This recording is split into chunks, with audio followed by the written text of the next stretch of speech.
yang susah punya keturunan atau punya keturunan bandel, ya dikeluarkan kurbannya biar punya anak kayak Nabi Ismail atau Nabi Ishak, yang bilang ke orang tuanya kalau itu memang perintah Allah, if'al ma tu'mar, lakukan yang Allah perintahkan pada jenengan Pak. Satajiduni insyaallah minas sabirin, insyaallah jenengan akan menemukanku dalam keadaan bersabar, nurut. Kalian dia anak sing sabar, nurut kepada Allah, nurut kepada orang tua. Jadi dikeluarkan kurbannya anak itu hikmahnya di situ kurban itu. Jadi bukan hanya sebatasan. Makanya jangan nunggu doa, tidak ada kata-kata mustahil. Kalau kita doa minta rezeki ke Allah, insya Allah dapat. Entah melalui tangan siapa, penting usaha, gerak sama doa. Ya Allah, izinkanlah saya setiap tahun bisa kurban, atau saya bisa mengeluarkan kurban saya sendiri gitu. Itu biar nanti dapat jodohnya ya kayak dapatnya Habil, nggak susah dapat Iklimah.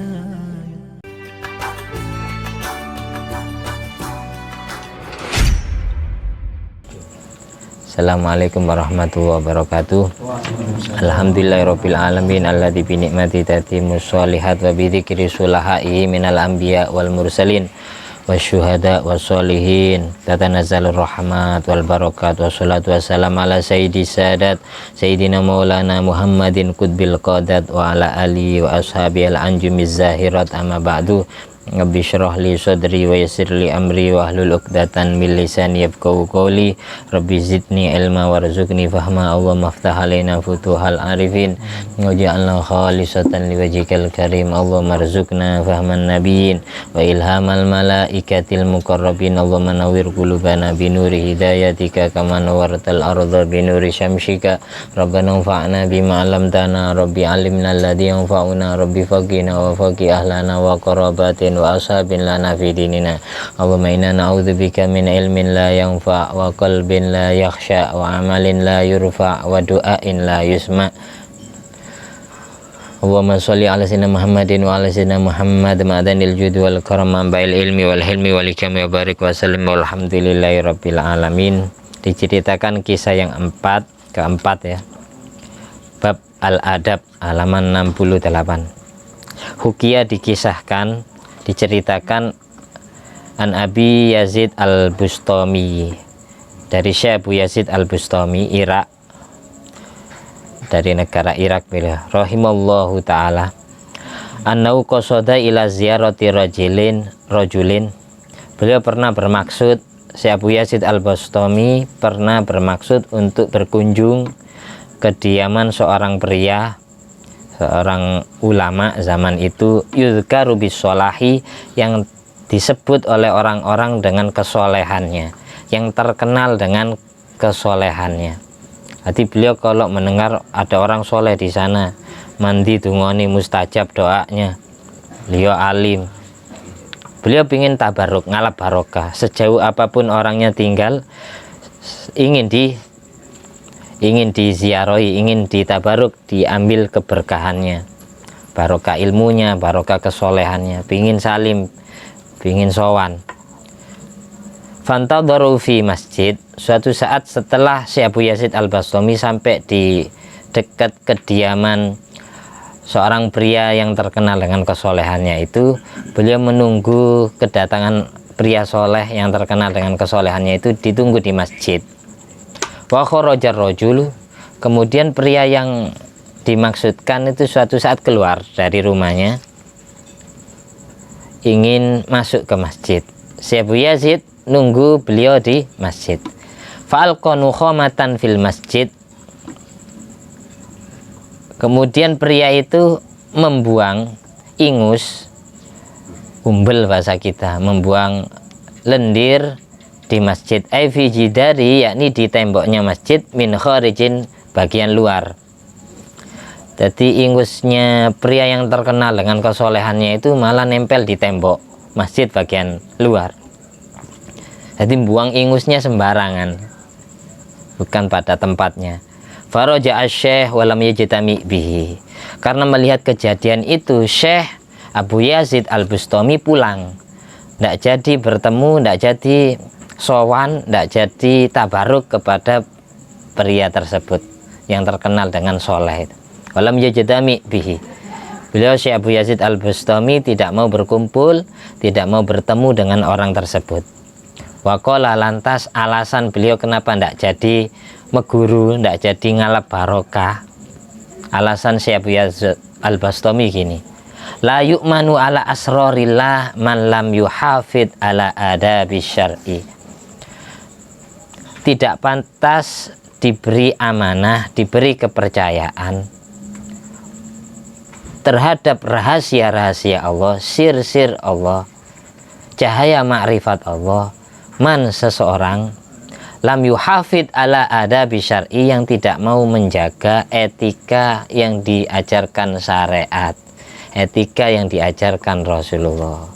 Berarti orang itu tidak punya etika. Masa berani membuang ingus di temboknya masjid? Tidak layak dijadikan guru, mursyid, toreko. Tidak layak dijadikan guru pembimbing jalan menuju Allah.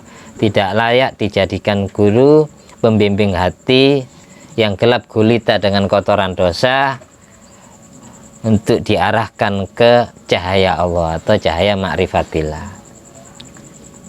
Makanya itu termasuk adab kan, buang ingus itu tidak boleh sembarangan. Buang ingus diajarkan pakai tangan kiri. Pokok yang sifatnya jorok-jorok, cebok, istinja itu sunatnya pakai tangan kiri. Tapi kalau sudah istinja bagian anus, maka yang dipakai jari tangan kiri bagian tengah, itu jojo anusnya, nusuk anusnya. Itu adab. Buang ingus karena yang jorok-jorok tangan kiri.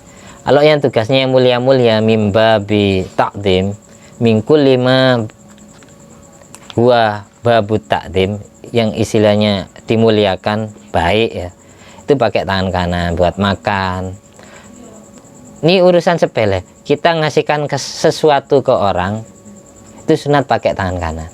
Menerima sesuatu dari orang, sunat pakai tangan kanan juga.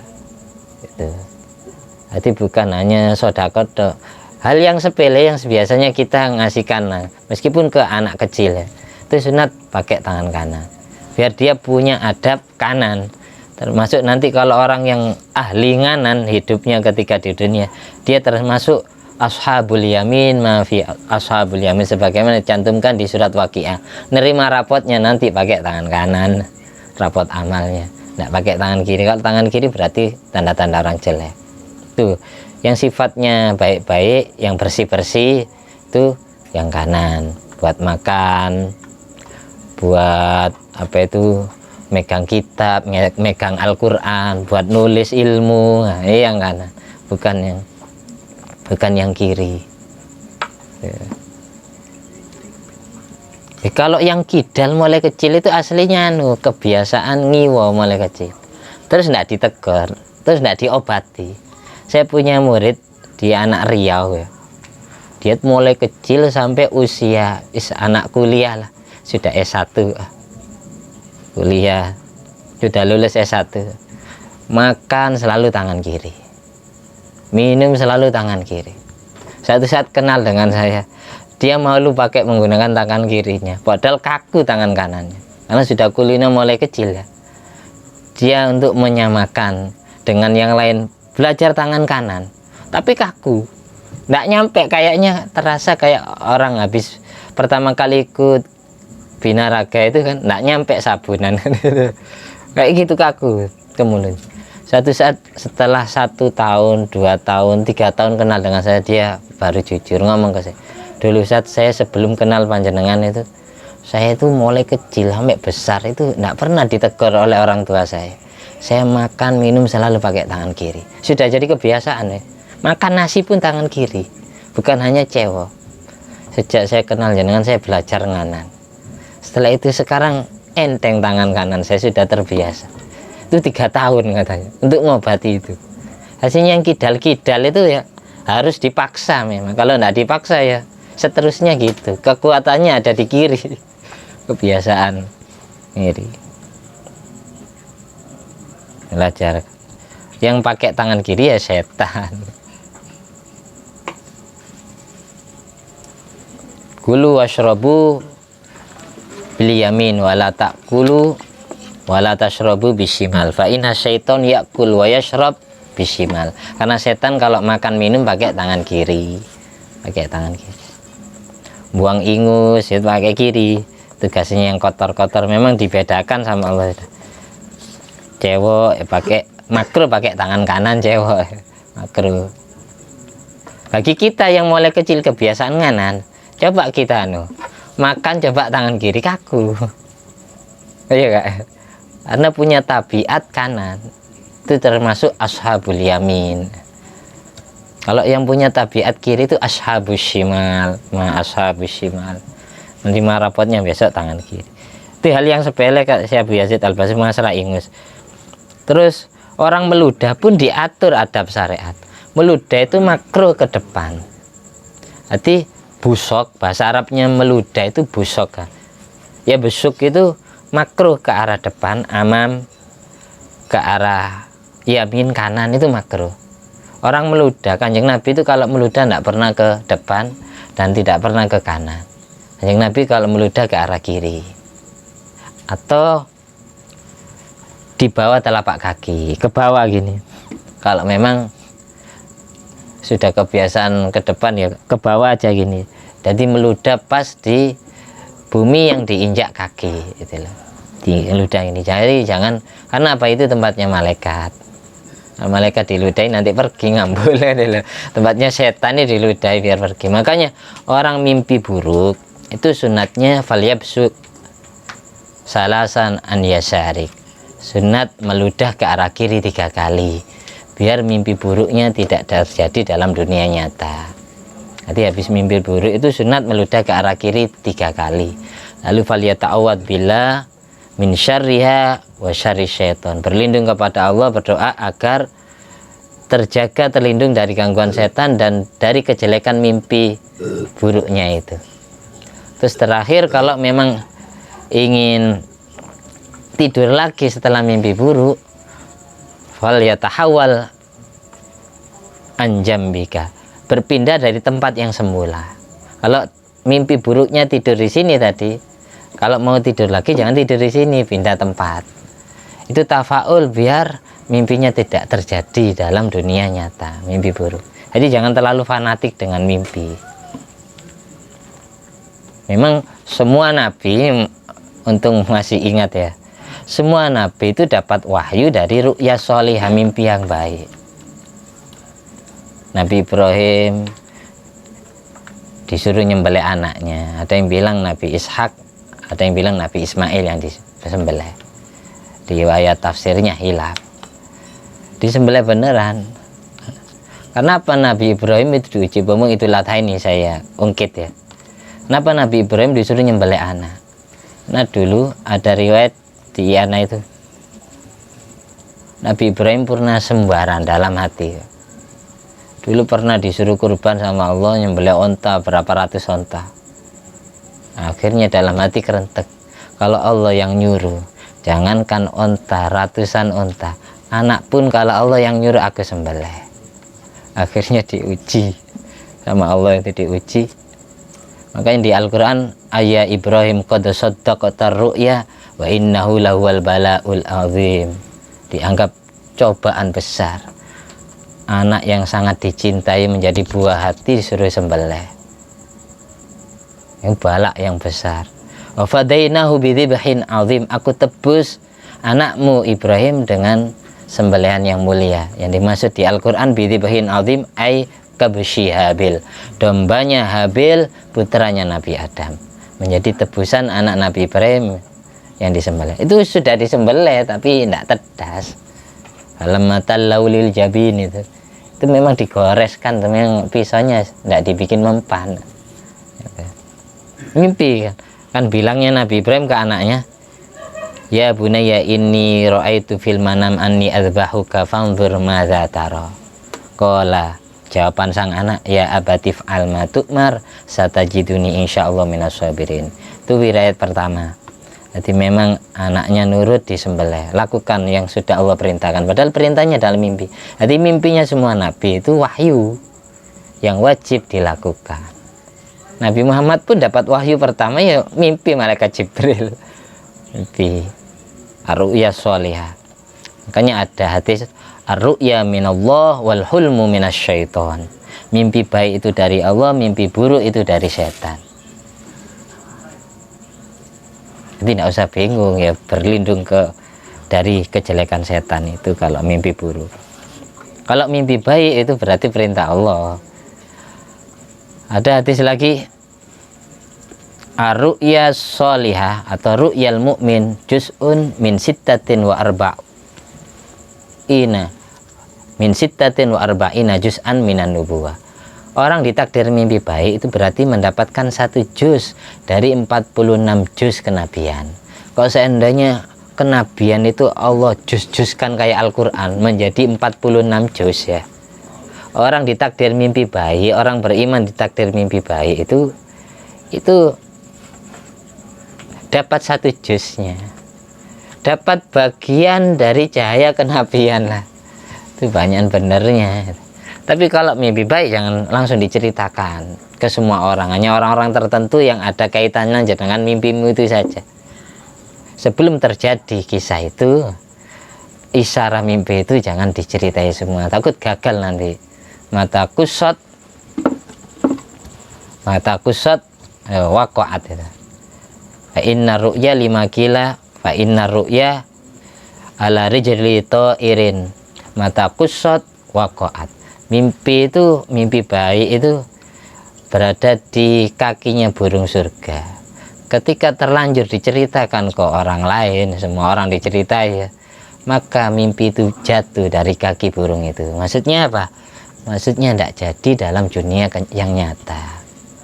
Amin, mimpi umroh ceritakan ke semua orang, cerita kan tidak jadi umroh, tidak jadi, karena jatuh derajat mimpinya, lugur, jatuh lagi, tidak jadi. Hanya semua orang diceritai, hanya orang-orang tertentu aja, 1 orang 2 orang yang sekiranya bisa mentakwil mimpimu. Setelah dapat jawaban wis cukup, wis doa ke Allah, mudah-mudahan terjadi. Jadi jangan terlalu fanatik ke mimpi. Nabi apa itu Yusuf ya mimpi, Nabi Ibrahim ya mimpi, semua mimpi. Ada yang bilang gini, kalau di Hasyiatus Shawi, kenapa Nabi Ibrahim disuruh nyembelih anak? Karena Nabi Ibrahim itu dapat pangkat Khalilullah. Kalau Nabi Muhammad kan Habibullah. Khalil itu apa? Kekasih. Seorang kekasih, seorang Khalil itu tidak boleh mencampur cintanya kepada Allah dicampur dengan cinta kepada makhluk. Dulu Nabi Ibrahim menikah dengan istri pertama yang bernama Saroh, Siti Saroh ini. Tidak meteng-meteng, tidak hamil lama bertahun-tahun, sampai umur Nabi Ibrahim 100 sampai umur 80 tahun itu tidak hamil-hamil Siti Saroh. Ketika umur segitu, akhirnya Siti Saroh nyuruh Nabi Ibrahim nikah lagi dengan budaknya yang bernama Siti Hajar. Nah, setelah menikah dengan Siti Hajar, barulah Nabi Ibrahim Allah karuniai anak. Terlahir dari Siti Hajar Nabi Ismail. Setelah usia Nabi Ibrahim 120 tahun, Siti Saroh hamil, meteng, hamil Nabi Ishak. Setelah dikaruniai anak, rasa cinta Nabi Ibrahim sudah bercampur. Dulu sangat totalitas, sangat full cintanya kepada Allah. Gara-gara punya anak, punya buah hati, cintanya kepada Allah bercampur dengan cinta kepada makhluknya Allah. Di situ Allah hukum. Karena derajat Nabi itu tinggi, melakukan kesalahan sedikit aja dianggap besar. Akhirnya diuji. Kamu saya beri pangkat Khalilullah. Khalilullah itu kekasih Allah, orang yang cintanya kepada Allah full, totalitas 100%. Tidak boleh cinta ke wanita, tidak boleh cinta ke anak. Jadi untuk menetapkan makom kedudukan Nabi Ibrahim sebagai Khalilullah itu, Allah uji Nabi Ibrahim untuk nyembelih anak. Berani nggak, tega nggak? Akhirnya disembelih beneran menurut perintah Allah. Setelah itu tidak bikin tedas, terus dombanya Habil putra Nabi Adam Allah turunkan ke bumi lagi sebagai tebusan Nabi Ismail atau Nabi Ishak. Itulah. Kalau dombanya Habil kurbannya manusia pertama. gara-gara rebutan calon perempuan. Nah, kurban pertama itu gara-gara rebutan jodoh. Kurban berikutnya ini baru urusan taatnya orang tua kepada Allah, taatnya anak kepada orang tua. Kurban kedua, kurbannya Nabi Ibrahim, Nabi Ismail atau Nabi Ishak itu hikmahnya adalah untuk membuktikan ketaatan orang tua kepada Allah dan ketaatan anak kepada orang tua. Nah, gitu loh. Ridhollah fi ridhol walidain kan itu. Kalau kurban pertama yang dilakukan manusia pertama, Nabi Adam nyuruh anaknya Qabil suruh mengeluarkan kurban tanaman gandum. Terus Habil mengeluarkan kurban berupa domba karena Habil peternak. Bagaimana disebutkan di Al-Maidah, watlu alaihim, Nabi Muhammad diperintah oleh Allah untuk cerita masalah ini kepada umatnya. Watlu alaihim naba abnai Adam idh qarraba qurbanan fatukubbila min ahadihima wa lam yutaqabbal minal akhar qala la aqtulannak qala innama yataqabbalullahu minal muttaqin la in basatta ilayya yadaka litaqtulani ma ana bibasiti yadiya ilaika liaqtulaka. Kan dulu Nabi Adam sama Siti Hawa mengalami 20 kehamilan, itu punya anak 40, dan hamilnya selalu melahirkan satu kehamilan kembar lawan jenis, kembar laki perempuan, satu kandungan lahir laki perempuan. Arti kandungan pertama ini lahir Qabil sama Iklimah, kandungan kedua lahir Habil tulisannya, Habil sama Labuda. Ya, ketika keduanya anak-anak Nabi Adam ini menapaki usia balik, pubertas, mulai berahi ya, mulai hasrat ke lawan jenis, Qabil ingin nikahi kembarannya sendiri. Bah, saya mau menikahi Iklimah. Akhirnya ditegur sama Allah, ditegur, jangan Adam. Kembaran itu kalau ibaratkan syariat sekarang itu kembaran sendiri, karena dulu manusianya tidak ada lagi. Kembaran itu dianggap mahramnya sendiri, jadi haram dinikahi. Ditegur sama Allah Nabi Adam, jangan kau nikahkan anakmu dengan sesama kembarannya, tapi silang. Boleh kandungan pertama ini nikah dengan kandungan nomor 5, tidak apa-apa. Kandungan nomor 20, Abdul Mughis sama Ummul Mughis itu kandungan nomor 20, boleh disilang. Anak yang lahir di kandungan ke-20 atau 19 boleh dinikahkan dengan anak kandungan pertama, kandungan kedua, pokoknya disilang. Jangan sampai dinikahkan dengan kembarannya sendiri, karena itu saudara daging, mahramnya itu. Akhirnya si Qabil merasa dirinya tidak diadili oleh orang tua, cemburu.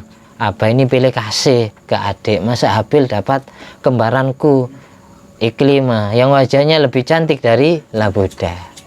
Si Qabil tidak terima. Akhirnya dia beralibi menuduh Nabi Adam itu yang punya inisiatif. Apa pilih kasih ke anak? Ini bukan perintah Allah, ini inisiatif apa sendiri. Laisa min amri rabbi bal min ra'yik, katanya Qabil bilang ke Nabi Adam. Akhirnya Nabi Adam ya curhat ke Allah, namanya Nabi, doa, ya Allah, anakku yang namanya Qabil ini tidak percaya kalau ini perintahmu ya Allah. Akhirnya sama Allah disuruh berkurban. Kurban itu tulisannya apa? Qaf, Ra, Ba, Alif, Nun. Isim masdar dari fi'il madhi taqarraba ya taqarrabu taqarruban, kurbanan. Kalau fi'il sulasinya qaruba ya qrubu, kurban, apa artinya? Dekat. Berarti sebuah persembahan yang dipersembahkan kepada Allah yang berupa harta benda yang dia miliki, yang tujuannya taqarrub, mendekatkan diri kepada Allah, itu namanya kurban. Berarti ya. Jadi yang jomblo-jomblo ya kurban. Hikmahnya di situ, nanti temu jodoh. Yang sudah nikah ya dikurbani istrinya, dikurbani anaknya. biar nanti punya anak kayak Nabi Ismail, Nabi Ishak, nurut ke orang tua gitu loh. Hikmahnya di situ. Kita lanjut, bisa sampai di mana tadi? Lanjut ke Nabi Adam biar tuntas ini, karena jarang diceritakan Qabil Habil ini. Umumnya orang ceramah cerita Nabi Ibrahim nyembelih Nabi Ismail gitu dok. Padahal di Al-Quran itu jelas, kayak di surat Shofat itu wa fadainau bi dzibhin adzim. Setelah itu Qabil mengeluarkan tanaman terjeleknya, karena Qabil petani biji gandum. Kenapa kok gandum?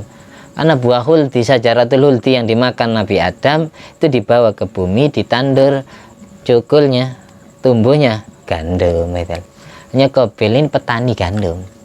Dia mempersembahkan kepada Allah berupa gandum terjelek yang dia miliki.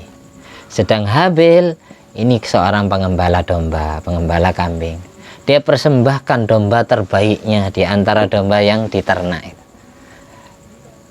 Nanti siapa yang kurbannya Allah terima, maka dialah yang berhak dapat iklimah gitu loh.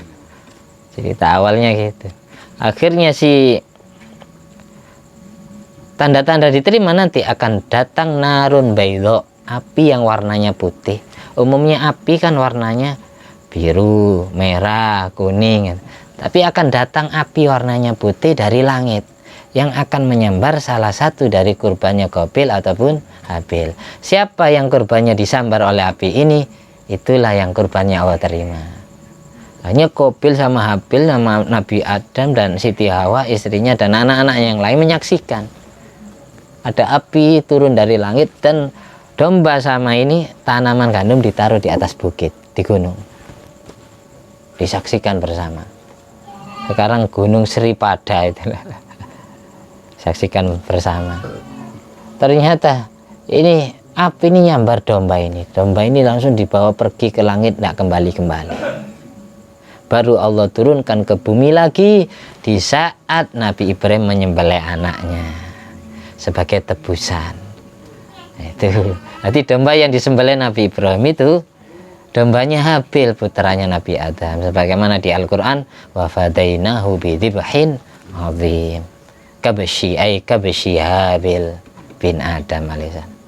Dengan meninggal setelah itu, karena Habil yang dapat iklimah, si Qabil ini hasud hatinya, dendam, hikdun, berencana akan membunuh adiknya. Inilah kisah pertama manusia membunuh gara-gara rebutan calon istri. Dan gara-gara mendapatkan calon istri jodoh, manusia pertama Allah suruh kurban. Jadi yang jomblo yang susah dapat jodoh ya kurban dulu. Nyelengi setahun nih kayak tuku mbek 3,5 juta oleh. Kalau niat dari sekarang, insya Allah tahun depan dapat kambing. Insya Allah dapat. Yang susah punya keturunan atau punya keturunan bandel, ya dikeluarkan kurbannya biar punya anak kayak Nabi Ismail atau Nabi Ishak, yang bilang ke orang tuanya, kalau itu memang perintah Allah, if'al ma tu'mar, lakukan yang Allah perintahkan pada jenengan Pak. Satajiduni insyaallah minas sabirin, insyaallah jenengan akan menemukanku dalam keadaan bersabar, nurut. Nah, kalian dia anak sing sabar, nurut kepada Allah, nurut kepada orang tua. Jadi dikeluarkan kurbannya anak itu hikmahnya di situ kurban. Itu bukan hanya sebatasan. Makanya jangan nunggu doa, tidak ada kata-kata mustahil. Kalau kita doa minta rizki ke Allah, insya Allah dapat. Entah melalui tangan siapa, penting usaha, gerak sama doa. Ya Allah, izinkanlah saya setiap tahun bisa kurban, atau saya bisa mengeluarkan kurban saya sendiri gitu. Itu biar nanti dapat jodohnya ya kayak dapatnya Habil, tidak susah dapat iklimah. Dengan meninggalnya Habil ini, lalu Allah karuniai Nabi Adam anak yang lahir tidak punya kembara, yang kelak Allah jadikan nabi pengganti Nabi Adam, yaitu Nabi Syis alaihissalam. Nabi Syis ini dilahirkan sesudah wafatnya Habil. Di anaknya Nabi Adam itu 40 awalnya, dibunuh satu jadi 39 untuk menjangkepi itu lahirilah Nabi Sis ya. 41. Kita lanjutkan. Akhir nomor 5. Qala sallallahu alaihi wasallam ma fadhalakum Abu Bakrin. Wis nambah 1 iki sih. Rasa banyak-banyak. Bi fadli saumin wala sholatin walakin bi syai'in waqara fi qalbihi. Intaha Kasyful Khafa halaman 2 190. Qala al-Iraqi lam ajidhu marfu'an, hadis ini tidak aku temukan marfu katanya. Wa indal Hakim Turmudi wa Abu Ya'la an Isya wa Ahmad bin Manya an Abi Bakar kilahuma marfu'an, tapi kalau riwayat lain itu marfu. Wa qala fi Nawadir innahu min qauli Bakar bin Abdullah al-Muzani. Ada yang bilang ini bukan hadis Nabi tapi ucapannya ulama Bakar bin Abdullah al-Muzani. Hilaf. Ada yang bilang hadis. Yang penting kita pelajari ilmunya. Ada ungkapan ma fadhalakum Abu Bakrin. Abu Bakar tidak mengungguli kalian bifadli saumin wala sholatin. Dengan keutamaan Abu Bakar ahli puasa atau Abu Bakar ahli sholat, ahli bersujud kepada Allah. Walakin tetapi Abu Bakar As-Siddiq bisa mengungguli semua manusia yang selain para nabi. Gara-gara apa? Bisyai'in waqara fi qalbi. Gara-gara sesuatu yang agung yang menetap di dalam hatinya Abu Bakar As-Siddiq. Orang pertama yang meskipun tanpa dapat info dari lesan Rasulullah langsung, itu langsung beriman ya.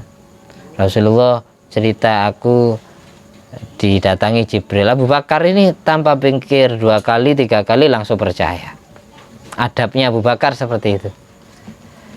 Di hatinya punya akhlak, perbuatan dohirnya punya adab kepada Rasulullah, langsung percaya.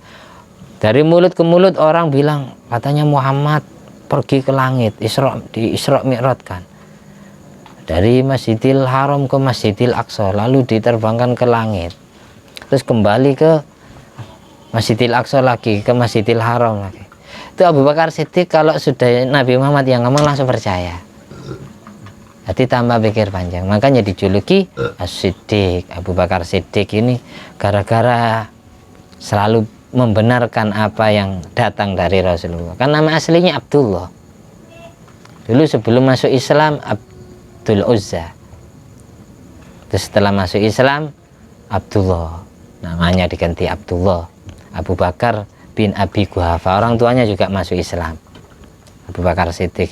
Dan mertuanya Rasulullah, Siti Aisyah, itu putrinya Abu Bakar Siddiq, nikah sama Nabi Muhammad SAW. Jadi para sahabat Nabi itu besanan semua, menjalin pernikahan semua. Abu Bakar Siddiq mertuanya Rasulullah, Sayyidina Umar bin Khattab mertuanya Rasulullah, dapat Siti Hafsah, tapi Siti Hafsah itu janda, nikah sama Rasulullah. Kalau Siti Aisyah gadis mas, nikah ketika sudah hijrah ke Madinah. Nah, terus ada lagi Sayyidina Utsman bin Affan menantu Rasulullah, dapat putrinya Rasulullah bernama Ruqayyah dan Ummi Kulsum. Setelah wafatnya Ruqayyah, Sayyidina Utsman menikah dengan Ummi Kulsum, makanya dijuluki Dzun-Nurain. Sayyidina Ali bin Abi Thalib ini diambil menantu Rasulullah, dapat Siti Fatimah Az-Zahra. Pernikahan Sayyidina Ali dengan Siti Fatimah lahir Sayyidina Hasan, Husain, Muhsin, Ruqayyah, Ummi Kulsum. Ummi Kulsum bin Ali bin Abi Thalib nikah dengan Sayyidina Umar bin Khattab. Jadi Sayyidina Umar menantunya Sayyidina Ali, Sayyidina Ali menantunya Rasulullah, Rasulullah menantunya Sayyidina Umar bin Khattab. Itu. Jadi semuanya menjalin apa? Kok zaman sekarang diterapkan ini jadi omongan tetangga. Katanya orang Madura ini saling tarjo apa istilahnya kan, saling nendang, nasabnya rusak, nasabnya rusak. Seharusnya manggil Mbah jadi pendek, manggil paman. Seharusnya manggil paman jadi emas karena nikah dengan pamannya. Kalau memang hal ini salah, tidak mungkin dilakukan oleh Kanjeng Nabi dan para sahabatnya. Siti Fatimah Zahra seharusnya manggil Sayyidina Ali paman. anak nikah dengan Sayyidina Ali manggil suami, manggil emas bahasa sekarang. Siti Fatimah Zahra dengan Sayyidina Ali. Ayahnya Rasulullah namanya siapa? Abdullah. Abdullah itu punya kembaran perempuan, jadi bukan hanya anaknya Nabi Adam. Abahnya Nabi Muhammad SAW itu kembar, Abdullah dan Ummu Hakim. Ummu Hakim itu siapa? Ibundanya sahabat Zubair bin Al-Awwam. Jadi ada sahabat Nabi namanya Zubair bin Al-Awwam, termasuk Al-Asyra Al-Mubasysyirina bil Jannah, 10 sahabat yang dijamin masuk surga di masa hidup Kanjeng Nabi oleh lesan Kanjeng Nabi sendiri. Di antara Zubair bin Al-Awwam. Bapaknya Zubair yang bernama Awam itu nikah dengan Ummu Hakim. Ummu Hakim ini kembarannya Sayyid Abdullah, ayahanda Nabi Muhammad SAW. Jadi itu Nabi Adam, anak-anak itu iki sing kembar lanang wedok. Ini kan jarang dipelajari sama orang-orangnya. Sejarah itu penting, sejarah nabinya. Gitu. Mbaknya Kanjeng Nabi ya kembar. Jadi Abdullah bin Syaibatul Hamdi atau Abdul Muttalib bin Hashim. Hashim ini punya kembaran namanya Abdus Syams. Abdus Syams ini mbahnya atau buyutnya Sayyidina Utsman bin Affan. Sayyidina Utsman bin Affan bin Abdul As bin Umayyah bin Abdus Syams. Itu mbah-mbahnya Sayyidina Utsman bin Affan. Abdus Syams sama Hashim ini tahu amain. Kalau ada, saya punya kitab namanya Manaqibul Imam Asy-Syafi'i. Itu dijelaskan di situ. Saya baca bahwasanya Hashim sama Abdus Syams itu tahu amain. Tahu amain itu 2 bayi yang kembar lahirnya, jadi bareng. Cuma panggilan kakak adik yang mana itu khilaf di Indonesia. Katanya yang kakak itu lahirnya belakangan karena tercipta duluan tapi ngalah ke adik, adiknya suruh keluar duluan. Ada itu kan ya. Sampean kembar gak ya? Enggak ya? Enggak sampean ini kembar. Sama Cak Idris. Mboten. Cara aku kembar. Enggak sitok yang kembar. Itu Sayyidina Abu Bakar. Sayyidina Abu Bakar Siddiq akhlaknya yes, adabnya luar biasa. Sampai pernah Abu Bakar Siddiq salah, ditegur sama Al-Quran. Dulu kisah Siti Aisyah kan ikut perang Badar, nah, terus tertinggal, terus ditolong oleh salah seorang sahabat naik onta bareng.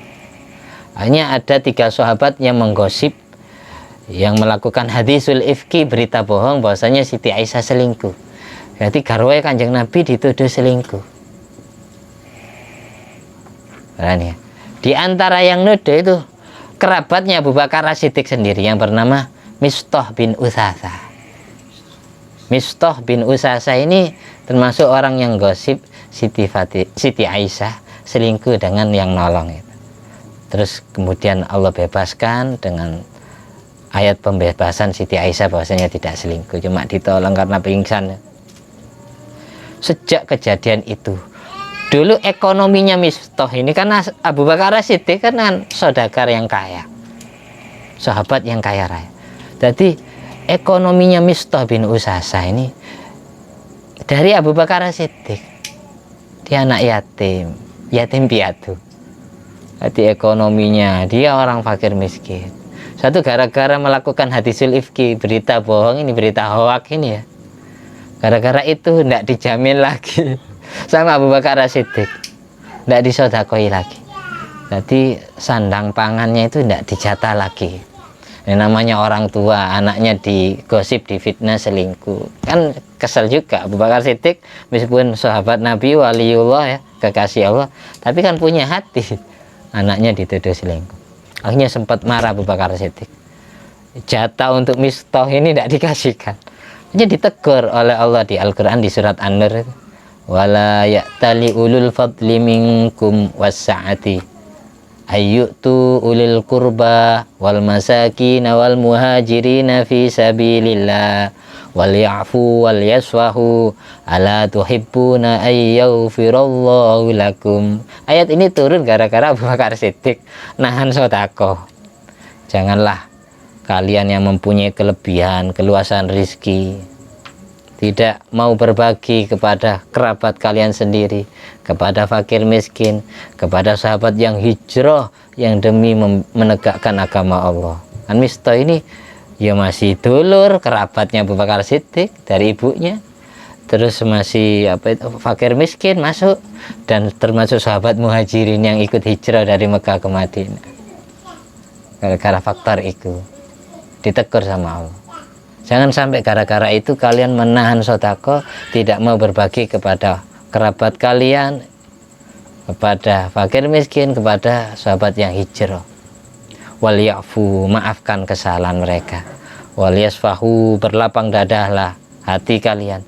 Ala tuhibbuna yaghfirallahu lakum, apakah kalian tidak mau, dosa-dosa kalian tidak mau Allah ampuni juga gara-gara kalian memaafkan kesalahan orang.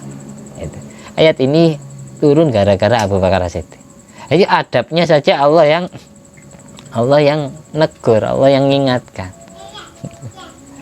Makanya Rasulullah sampai bilang gitu, ma fadalakum Abu Bakar bi fadli shaumin wala salatin walakin bi syai'in waqara fi qalbi. Berarti orang istimewa ini.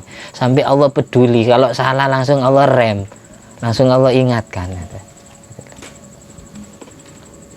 Berarti orang yang di dalam hatinya sangat takwa, imannya sangat tebal. Gara-gara urusan sepele, nak jatah sedekah sudah Allah tegur. Makanya hikmahnya apa? Kita kalau pernah baik ke orang, terus suatu saat orang itu bermasalah kepada kita, jangan sampai niru apa yang dilakukan Abu Bakar Siddiq tadi. Tuh, jangan sampai punya sifat dendam. Awas ya, nek butuh nang aku ya, nggak tak tolong. Dan jangan sampai. Mudah-mudahan bermanfaat. 40 menit. Amin. Al-Fatihah.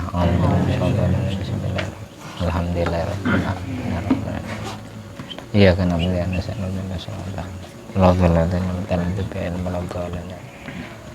Alhamdulillah alladzi at'amani hadzal ilma wa razaqani min ghairi haulin minni wala quwwatin. Allahumma shalli ala sayyidina Muhammad wa ala ali sayyidina Muhammad bi fadli subhana rabbika rabbil izzati amma yasifun wa salamun alal mursalin walhamdulillahi rabbil alamin. Assalamualaikum warahmatullahi wabarakatuh.